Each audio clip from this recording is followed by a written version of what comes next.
Bonjour à tous. Et si Dieu vous parlait aujourd'hui de manière totalement inattendue et à la fois de façon très précise? Nous avons tous des prières secrètes, nous avons tous des soupirs intérieurs, nous avons tous finalement des besoins. Et quelquefois, nous n'osons pas les exprimer, nous ne le faisons que devant Dieu. Et par ailleurs, il nous arrive d'exprimer ces besoins avec malheureusement cette idée que ça paraît pas possible d'être exaucé. Ce que nous demandons paraît tellement grand, ce que nous demandons paraît tellement impossible à réaliser. Et puis, il y a une question de timing, c'est peut-être pas le bon moment, c'est peut-être pas maintenant.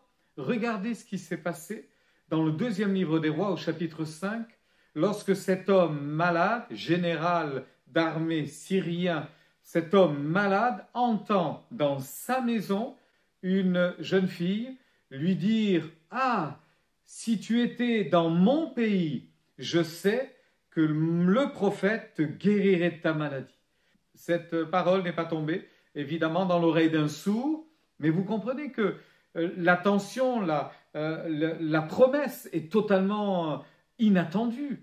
Comment cette petite fille qui est captive, comment peut-elle avoir envie que sa santé s'améliore alors qu'elle-même est une pauvre petite esclave? Mais je me rends compte que cette jeune fille, cet enfant, à la foi, elle est persuadée, et ça c'est une parole de Dieu, elle est persuadée que si cet homme va auprès du prophète, il priera pour lui et il sera complètement guéri.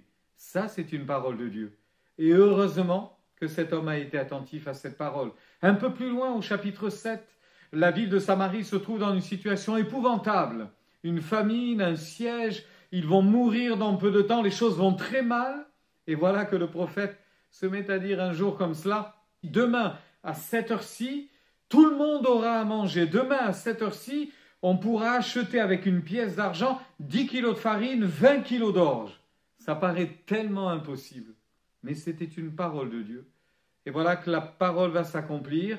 Et une fois encore, Dieu va exaucer sa promesse. Il a promis d'être fidèle, il a promis d'aider, il a promis de prendre soin de ceux qui avaient des besoins. Et il l'a fait. Et la preuve en est, dans cette ville de Samarie, le soir même, il y a eu un mouvement, il y a eu une délivrance qui s'est opérée. Et au petit matin, le lendemain, tout le monde avait de quoi se rassasier, tout le monde avait de quoi manger. La famine était oubliée, les choses étaient terminées, c'était la liberté.